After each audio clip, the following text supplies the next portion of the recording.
បាទជំរាបសួរបងប្អូនអស់លោកអ្នកស្ដាប់ជាទីមេត្រីខ្ញុំបាទស៊ីឋានបាទសូមជម្រាបសួរបាទពីទីក្រុង Denver រដ្ឋ Colorado នេះគឺជាបាទព្រឹកថ្ងៃអាទិត្យបាទទី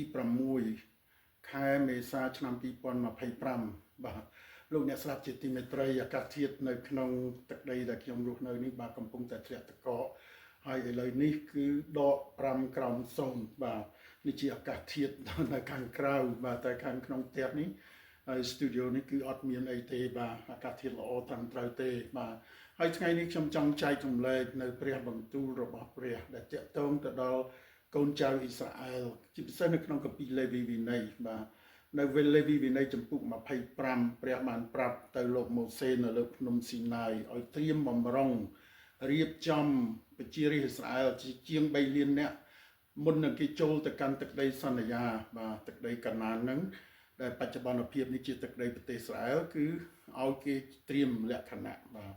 តាំងពីរបៀបរបបការរស់នៅហើយសំខាន់បំផុតហ្នឹងគឺព្រះអង្គឲ្យគេធ្វើស្រែធ្វើចម្ការធ្វើចិញ្ចឹមសត្វចិញ្ចឹមអីគ្រប់បែបយ៉ាងទាំងអស់មុខរបររកស៊ីទទួលទានប៉ុន្តែឲ្យគេកុំភ្លេចថ្ងៃឈប់សម្រាកដើម្បីឆ្លុះបញ្ចាំងនៅអ្វីដែលព្រះទ្រង់បានធ្វើ6ថ្ងៃដែលព្រះអង្គអនុញ្ញាតឲ្យគេធ្វើការងាររកស៊ីរកទទួលទានអីចឹងប៉ុន្តែអ្វីដែលសំខាន់បំផុតនោះបាទព្រះអង្គបានព្រានបដៅកើនរំលឹកគេដាស់តឿនគេនៅក្នុងចំពុក26ដែលខ្ញុំចង់យកមកចែករំលែកជាមួយបងប្អូននៅក្នុងវេលាព្រឹកនេះតែមុននឹងយើងចែករំលែកបាទសូមលោកអ្នកទាំងអស់បានចូលទៅបល្ល័ង្កនៃព្រះគុណជាមួយខ្ញុំ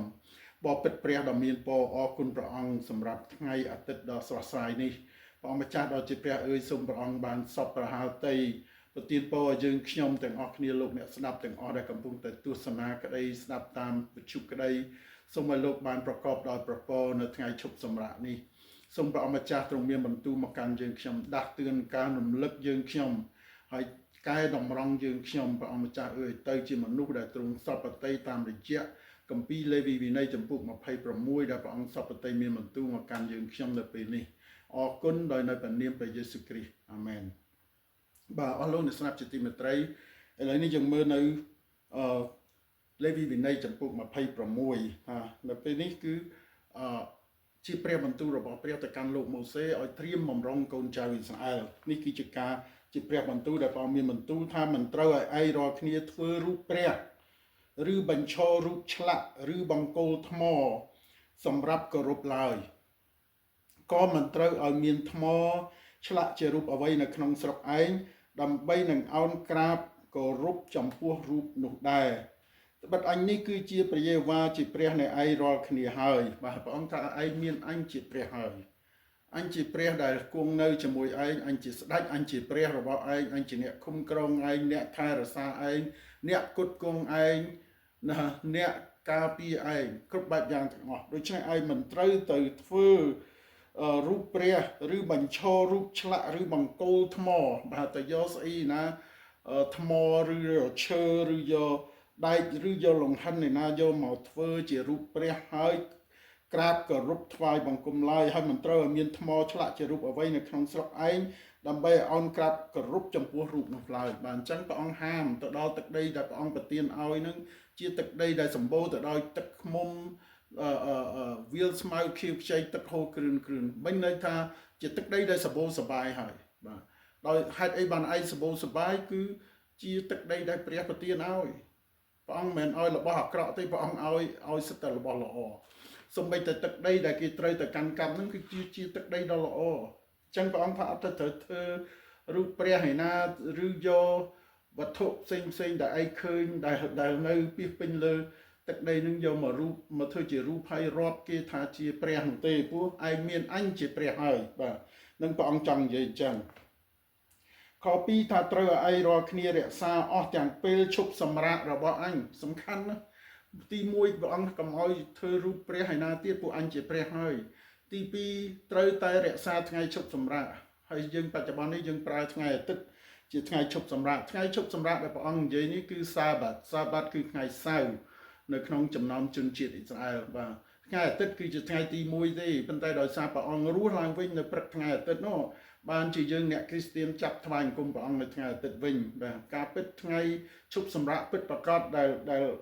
ព្រះអង្គមានបន្ទូលទៅកាន់ម៉ូសេនេះគឺថ្ងៃសៅរ៍បាទចង់ជម្រាបជូនហើយមកទួលថ្ងៃនេះយើងហៅថាសាបាតបាទពួកគ្រីស្ទីពួកជនជាតិអ៊ីស្រាអែលមកទួលថ្ងៃនេះគេនៅតែគោរពថ្ងៃសាបាតថ្ងៃសៅរ៍បាទអញ្ចឹងយើងមើលតើថ្ងៃឈប់សម្រាកនឹងព្រះអង្គឲ្យធ្វើម៉េចបាទព្រះអង្គថាត្រូវឲ្យឯងរាល់គ្នារក្សាអស់ទាំងពេលឈប់សម្រាករបស់អញហើយកោតខ្លាចដល់ទីបរិសុទ្ធរបស់អញត្បិតអញជាព្រះយេហូវ៉ាបាទបានន័យថាថ្ងៃឈប់សម្រាកហ្នឹងគឺឯងទៅគោរពថ្វាយបង្គំអញកោតខ្លាចអញពីព្រោះអញជាព្រះដែលគ្រប់គ្រងឯងតែផ្ដល់ឲ្យឯងការពារឯងប្រទានពរឲ្យឯងចម្រើនកម្លាំងឲ្យឯងគ្រប់បែបយ៉ាងទាំងអស់បាទចឹងខ3ថាបើឯងរាល់គ្នាដើរតាមអស់ទាំងច្បាប់ហើយរក្សាអស់ទាំងបញ្ញត្តិអញព្រមទាំងប្រព្រឹត្តតាម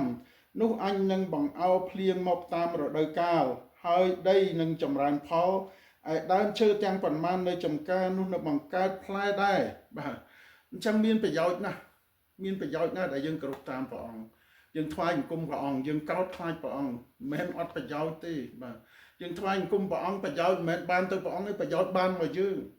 លោកអ្នកពេលលោកអ្នកចំណាយពេលទៅថ្វាយបង្គំព្រះអង្គថ្ងៃអាទិត្យប្រយោជន៍មិនមែនបានទៅព្រះអង្គទេប្រយោជន៍បានមកយើងហេតុអីពីព្រោះព្រះអង្គថាបើឯងទៅថ្វាយបង្គំអញឯងគោរពតាមព្រះបន្ទូលអញឯងប្រព្រឹត្តតាមព្រះបន្ទូលអញ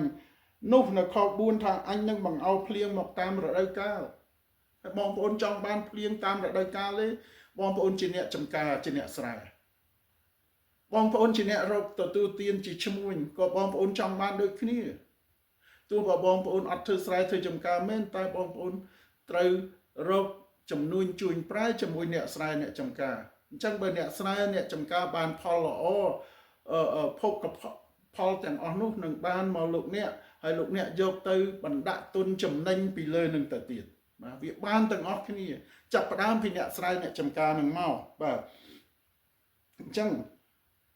ព្រះអង្គថាត្រូវឲ្យឯងរាល់គ្នារក្សាអស់ទាំងពេលឈប់សម្រាករបស់អញហើយកោតខ្លាចដល់ទីបរិសុទ្ធរបស់អញត្បិតអញជាព្រះយេហូវ៉ាបើឯងរាល់គ្នាដើរតាមច្បាប់អញហើយរក្សាអស់ទាំងបញ្ញត្តិអញព្រមទាំងប្រព្រឹត្តតាមនោះអញនឹងបង្អោភ្លៀងមកតាមរដូវកាលហើយនឹងចម្រើនផលឯដើមឈើទាំងប្រមាណនៃចំការនោះនឹងបង្កើតផ្លែដែរបាទអញ្ចឹងផលប្រយោជន៍បានមកយើងបាទបានមកយើងមើលតទៅទៀតការបញ្ជន់ស្រូវរបស់ឯងរាល់គ្នានឹងនៅរហូតដល់រដូវបេះផ្លែទំពាំងបាយជូរអញ្ចឹងព្រះអង្គឲ្យមានរដូវកាលបាទរដូវកាលទំពាំងបាយជូរបាទរៀបចំដាំអីចឹងទៅបាទធ្វើត្រើងធ្វើអីចឹងទៅហើយរងចាំដល់ពេលដែលទៅប្រមូលផលទន្ទឹមពេលដែលទៅប្រមូលផលហ្នឹងបាទព្រះអង្គឲ្យយើងសាបព្រោះស្រូវអង្គបាទអញ្ចឹងឃើញថាពេលដែលយើងកំពុងសាបព្រោះស្រូវអង្គហ្នឹងទំពាំងបាយជូរហ្នឹងក៏វាកំពុងតែផ្លែវាកំពុងតែផ្កាវាកំពុងតែបង្កើតផលបាទនៅពេលដែលយើងធ្វើស្រែធ្វើចការរួចហើយសាបព្រោះរួចហើយដល់ពេលលំមទៅយកស្រែទំពាំងបាយជូរអញ្ចឹងព្រះអង្គប្រទានរដូវកាលនោះគឺអញ្ចឹងមិនឲ្យធ្វើតែស្រែឲ្យដេកចាំតែថ្ងៃច្រូតនោះទេហើយមិនមែនធ្វើតែទំពាំងបាយជូរឲ្យដេកចាំតែថ្ងៃទៅយកផលនោះទេព្រះអង្គបង្កើតរដូវកាលធ្វើស្រែរដូវកាលធ្វើចំការអីចឹងទៅនេះជាកន្លែងមួយដែលចង់ជម្រាបជូនបាទយើងបើទោះបើយើងមិនមែនអ្នកស្រែអ្នកចំការក៏គង់តែយល់នៅអ្វីដែលព្រះអង្គមានបន្ទូលនេះបាទអញ្ចឹងព្រះអង្គបង្កើតរដូវកាលព្រះអង្គបង្អោភ្លៀងតាមរដូវកាលគឺដើម្បីទំនុកបំរុងនៅភោគសម្បត្តិទាំងឡាយដែលព្រះអង្គឲ្យគឺកសិកម្មដែលយើងកំពុងធ្វើហ្នឹងបាទឯងរាល់គ្នានឹងមានអាហារបរិភោគជាបរិបូរណ៍មិនមែនគ្រាន់តែមកពេលគឺមានបរិភោគជាបរិបូរណ៍បានចែករំលែកទៅអ្នកដទៃបាននឹងបើយើងស្រឡាញ់ព្រះអង្គគោរពប្រតិបត្តិដល់ព្រះអង្គឲ្យទៅថ្វាយបង្គំឲ្យតម្លៃព្រះអង្គនៅថ្ងៃឈប់សម្រាកបាទថ្ងៃអាទិត្យហ្នឹងអញ្ចឹងបងប្អូនកុំឲ្យគិតថាយកថ្ងៃអាទិត្យដើរលេងដែលទៅពហិអត់មានពេលដើរលេងមិនមែនទេពេលវេលាយើងដើរលេងច្រើនណាស់ទៅថ្វាយបង្គំព្រះអង្គសិនទៅយកពរសិនដល់យើងទៅដើរលេងនោះយើងមានពពករួចទៅហើយ យើងមានធនធានយើងមានអាហារយើងមានចំណីយើងមានផ្លែឈើយើងមានអ្វីទាំងអស់ជាស្រេចទៅហើយយើងទៅដើរលេងនោះវាល្អជាងយើងទៅដើរលេងអត់មានអីហើយទៅខ្ចីលុយធនាគារដើរលេងនោះវាខុសគ្នាបាទអញ្ចឹងការដែលយើងទៅថ្វាយបង្គំព្រះអង្គវាចំណេញណាលោកអ្នកបាទវាចំណេញមែនតើសម្រាប់ក្មួយបងប្អូនដែលកំពុងសិក្សារៀនសូត្រថាខ្ញុំយកថ្ងៃអាទិត្យនឹងខំមើលមេរៀនពេលដែលមើលមេរៀនមានច្រើនណាស់តើបងប្អូនចង់បានបញ្ញាទេតើបងប្អូនចង់បានកម្លាំងទេតើបងប្អូនចង់បានការឈ្លាសវៃទេបាទប្រភពនៃបញ្ញាប្រភពនៃកម្លាំងនិងការឈ្លាសវៃយោបល់ទាំងឡាយគឺនៅលើព្រះអញ្ចឹងថ្ងៃអាទិត្យទៅថ្វាយបង្គំព្រះអង្គបងប្អូនចំណេញបញ្ញាពីព្រះអង្គចំណេញយោបល់ពីព្រះអង្គចំណេញកម្លាំងពីព្រះអង្គដើម្បីយកទៅបន្តសិក្សារៀនសូត្រឲ្យបានឆ្លាតឈ្លាសវៃពិន្ទុល្អកុំឲ្យយល់ច្រឡំកុំឲ្យសាតាំងអូសទាញបងប្អូនបានឲ្យសោះបាទពួកព្រះអង្គជាព្រះព្រះអង្គមានបន្ទូលនេះមិនមែនចេះតែថាទេអ្វីព្រះអង្គមានបន្ទូលថាផ្ទៃមេឃនិងផែនដីនឹងកន្លងបាត់ទៅតែព្រះបន្ទូលរបស់អញនឹងថិតថេរនៅជាមួយឯងរហូតដល់អស់កាលបាទអត់ទៅណាទេផែនដីអាលាយក៏ព្រះបន្ទូលព្រះអង្គអត់ទៅណាទេបាទនៅអស់កាលជានិច្ចទៅជួបព្រះអង្គនៅឋានសួគ៌ព្រះបន្ទូលថាមិនគឺនៅអញ្ចឹងដដែលអញ្ចឹងព្រះអង្គប្រាប់ថាឯងរាល់គ្នានឹងមានអាហារបរិភោគជាបរិបូរណ៍នៅខ5ហើយនឹងនៅក្នុងស្រុកឯងជាដោយសេចក្តីសុខសាន្តបាទមិនត្រឹមតែមានអាហារបរិភោគបបោទេតែនៅក្នុងស្រុករបស់ខ្លួនដោយសុខសាន្តដោយសុខដុមរមនាដោយសន្តិភាពសុខសន្តិភាពដែលយើងកំពុងតែមានសពថ្ងៃនេះបាទអញ្ចឹងបើយើងគោរពប្រតិបត្តិដល់ព្រះអង្គហើយអរគុណព្រះសម្រាប់រាជរដ្ឋាភិបាលសម្ដេចហ៊ុនសែនដែលលោកអនុញ្ញាតបាទឲ្យអ្នកគ្រីស្ទានមានសិទ្ធិមានសេរីភាពក្នុងការថ្វាយបង្គំព្រះអង្គមានសិទ្ធិមានសេរីភាពក្នុងការប្រជុំក្នុងការអធិដ្ឋានក្នុងការសរសើរដំកើងព្រះដោយសារតែយ៉ាងនោះហើយបានជាប្រពោសុខសន្តិភាពយើងមានមកដល់ថ្ងៃនេះតាមរយៈព្រះបន្ទូលមិនមែនខ្ញុំចេះតែថាទេព្រះអង្គមានបន្ទូលថាហើយឯងនឹងបេះផ្លែទំពាំងបាយជូរនឹងនៅរហូតដល់រដូវសាព្រោះឯងរាល់គ្នានឹងមានអាហារបរិភោគជាបរិបូរណ៍ហើយនឹងនៅក្នុងស្រុកឯងដោយសុខសាន្តបាទដោយសុខសាន្តឥឡូវយើងមើលតទៀតអញនឹងឲ្យមានសេចក្តីសុខនៅក្នុងស្រុកនោះឯងរាល់គ្នានឹងដេកទៅឥតមានអ្នកណាមកបំភ័យឡើយអញនឹងធ្វើឲ្យអស់ទាំងសត្វសាហាវបាត់ពីស្រុកឯងចេញអស់ហើយដាវក៏មិនដែលមកក្នុងស្រុកឯងដែរចំណេញណាបងប្អូនថ្វាយបង្គំព្រះអង្គគ្រប់ប្រតិបត្តិដល់ព្រះអង្គហើយបដិសេធនៅរូបចម្លាក់អីផ្សេងនោះតែថ្វាយបង្គំព្រះរស់ចំណេញអញ្ចឹងគឺចំណេញអញ្ចឹងគឺថាអញនឹងឲ្យព្រះអង្គជាអ្នកផ្ដល់សេចក្តីសុខនៅក្នុងស្រុកនោះឯងរាល់គ្នានឹងដេកបាទយើងនឹងដេកលក់ទៅដោយឥតមានអ្នកណាមកបំភ័យឡើយបងប្អូនចូលចិត្តទេដេកយកអត់មានណាមកបំភ័យបាទហើយអញនឹងធ្វើឲ្យអស់ទាំងសត្វសាហាវបាត់ពីស្រុកឯងចេញអស់ហើយដាវក៏មិនដែលមានមកក្នុងស្រុកឯងដែរបាទសត្វសាហាវសត្វព្រៃដែលវាចង្កាល់រីយាយីយើងពេលយប់យើងដេកហ្នឹងយើងភ័យព្រួយពីវាព្រះអង្គថាអញនឹងបំផ្លាញវាមិនឲ្យមកបំផ្លាញឯងឬមកខំឯងតបាក់លេបឯងនៅពេលយប់នោះឡើយបាទហើយការនេះយើងឃើញអញ្ចឹងមែនពីដើមបានទេណាពីដើមដើរក្នុងព្រៃឬក៏ផ្ទះទៅនៅក្បែរព្រៃនៅអីដាច់ស្រយាលហ្នឹងបាទសំបីតែជ្រូកព្រៃវាមករំខានយើងអាចនឹងសម្លាប់យើងបានទៀតបាទកុំថាឡើយដល់ខ្លាដល់រខិននោះត្រឹមតែជ្រូកព្រៃត្រឹមតែឆ្កែចចកវាអាចជាសភាវៈមួយជាសត្វដល់កាច់សាហាវមួយបំផ្លាញដល់យើងដែរបាទខ7ថាឯងរាល់គ្នានឹងដេញពួកខ្មាំងសត្រូវហើយគេនឹងដួលដោយដាវនៅមុខឯងបាទយើងឈ្នះខ្មាំងសត្រូវទៀតអាហ្នឹងយើងគ្រាន់តែថ្វាយបង្គំព្រះអង្គគោរពកោតខ្លាចព្រះអង្គគឺយើងចំណេញច្រើនណាបងប្អូនមិនមែនចំណេញតែអាហារបរិភោគមិនមែនចំណេញតែកន្លែងរស់នៅដោយសុខសាន្តមិនខ្លាចភ័យណាមកចាប់មកវាយមកតប់មកលួចមកប្លន់នៅពេលយប់បាទមិនមែនតែប៉ុណ្្នឹងទេបាទហើយព្រះអង្គឲ្យយើងឈ្នះដល់ខ្មាំងសត្រូវហើយអាចបណ្ដេញខ្មាំងសត្រូវចេញពីមុខឯងផងបាទបងប្អូនចង់បានអញ្ចឹងទេបាទខ8ថាពួកឯងតែ5នឹងដេញគេដល់ទៅ100នាក់ឃើញព្រះអង្គប្រាប់ទេណាបើយើងថ្វាយបង្គំព្រះអង្គនៅថ្ងៃជប់សម្រាប់យើងគោរពព្រះអង្គយើងឲ្យតម្លៃព្រះអង្គយើងទៅសារដំកើងព្រះអង្គយើងចំណេញច្រើនណាស់ សូម្បីតែខ្មាំងសត្រូវយើងអត់ត្រូវការ100នាក់ទៅទប់100នាក់យើងត្រូវការតែ5នាក់យើងអាចនឹងទប់ទល់ជាមួយ100នាក់បានហើយពូជឯង100នឹងដេញគេដល់ទៅ10000នាក់ក៏បានអស់ទាំងខ្មាំងសត្រូវឯងនឹងដួលដោយដាវនៅមុខឯងបាទខ្មាំងសត្រូវបាទ10000ទល់នឹង100មិនមែនធម្មតា5ទល់នឹង100 10000 100ទល់នឹង10000មានអ្នកណាធ្វើកើតមេតបដល់បកែបណ្ណាក៏ដោយក៏ធ្វើមិនកើតដែរក៏ប៉ុន្តែព្រះធ្វើកើតប៉ុន្តែយើងតម្រូវយ៉ាងម៉េចតម្រូវឲ្យយើងគោរពកោតខ្លាចព្រះអង្គជាពិសេសនៅថ្ងៃឈប់សម្រាកអញ្ចឹងថ្ងៃនេះគឺខ្ញុំចង់ផ្ចង់ទៅលើថ្ងៃឈប់សម្រាកលទ្ធផលប្រយោជន៍ដែលយើងបានទទួលពីថ្ងៃដែលយើងនិយាយទៅថ្ងៃអាទិត្យដែលយើងឆ្លៀតពេលឆ្លៀតវេលាទៅថ្វាយអង្គមព្រះអង្គរស់រាន់ទៅថ្វាយអង្គមព្រះអង្គនោះជាការល្អចំប្រយោជន៍បានមកយើងមិនមែនបានទៅព្រះអង្គទេព្រះអង្គអត់ត្រូវការអីពីយើងទេតែយើងត្រូវការអ្វីពីព្រះអង្គត្រូវការពពកត្រូវការសេចក្តីសុខត្រូវការការពារពីព្រះអង្គដីសង្គ្រោះពីព្រះអង្គសេចក្តីអាណិតអាសូរមេត្តាករុណាពីព្រះអង្គព្រោះព្រះអង្គជាព្រះរស់ព្រះអង្គជាព្រះរស់ព្រះអង្គមិនមែនសគត់រហូតហើយសគត់បាត់ទៅអត់ដឹងអីដល់សប្តាហ៍នេះទេព្រះអង្គនៅរស់នៅមើលថែយើងរាល់ថ្ងៃហើយព្រះអង្គនៅមានបន្ទូលប្រាប់យើងថាយើងត្រូវតែនឹករកព្រះអង្គផងបាទព្រះអង្គនៅរស់ត្រូវនឹកព្រះអង្គផងកុំឲ្យភ្លេចព្រះអង្គបាទដូចខ្ញុំអញ្ចឹងខ្ញុំមានកូនខ្ញុំនឹកកូនហើយខ្ញុំចង់ឲ្យកូននឹកខ្ញុំវិញផងកុំឲ្យពេលខ្លះខ្ញុំសាក់កូនខ្ញុំមើលខ្ញុំមកមួយខែឥឡូវមកអាមេរិកនេះកូននៅមិនឆ្ងាយហ្មងនេះជិះឡានដល់40នាទីអីមកដល់ក៏នៅក្រុងមួយក្បែរគ្នាហ្នឹងតែខ្ញុំខលទៅគាត់រាល់ថ្ងៃខ្ញុំនឹកកូននឹកចៅតែពេលខ្លះខ្ញុំចង់សាក់លបងមើលតើកូននឹកប៉ាវិញឬអត់អញ្ចឹងដល់ខ្ញុំអត់ខលតើគេខលវិញឬអត់អរគុណព្រះកូនខ្ញុំគេខលមកវិញណាប៉ាអត់ឃើញខលមកខ្ញុំថាប៉ាចង់ដឹងតែកូននឹកប៉ាឬអត់ប៉ានឹកកូនរាល់ថ្ងៃអញ្ចឹងព្រះដូចគ្នាព្រះអង្គនឹកដល់យើងរាល់ថ្ងៃព្រះអង្គមើលថែយើងរាល់ថ្ងៃ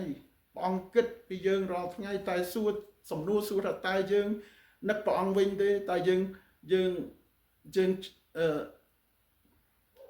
ចង់និយាយជាមួយព្រះអង្គវិញទេ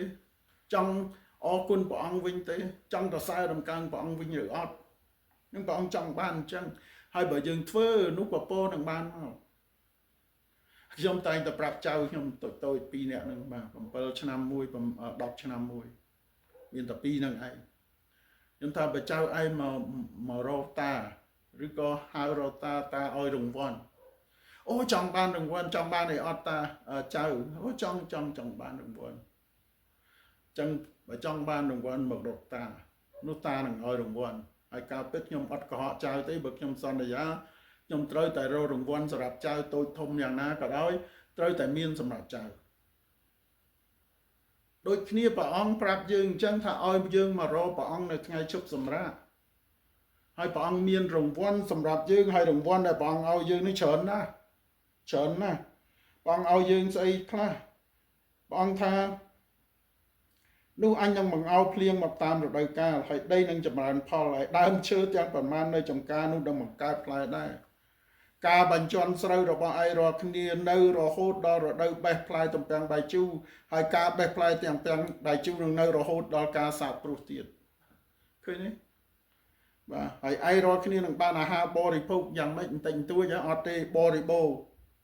ហើយនៅក្នុងស្រុកឯងដោយសុខសាន្ត